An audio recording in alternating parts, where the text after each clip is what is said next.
ఊరికే మూత్రం వచ్చినట్టు అనిపిస్తుందా? మూత్రంకి వెళ్తుంటే మంటగా ఉందా? ఇవే యూరినరీ ఇన్ఫెక్షన్స్ అనేవి ఆడవాళ్ళలో చాలా ఎక్కువ శాతం వస్తూ ఉంటాయి.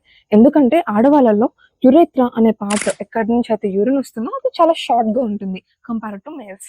దీనికి మీరు తీసుకోవాల్సిన జాగ్రత్తలు: 2 to 3 లీటర్స్ ఆఫ్ వాటర్, కొబ్బరి నీళ్ళు తాగితే ఇంకా మంచిది. ఫ్రీక్వెంట్గా యూరిన్కి వెళ్తూ ఉండాలి.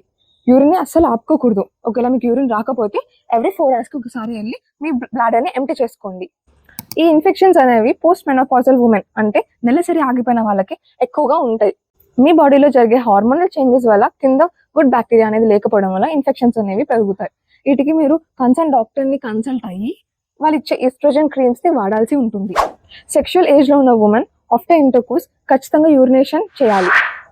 ఇంకో సింపుల్ జాగ్రత్త: మీరు మీ యూరినరీ ఏరియాని క్లీన్ చేసుకునేటప్పుడు ఫ్రమ్ బ్యాక్ టు ఫ్రంట్ కాకుండా side to side, front to back clean చేసుకోండి.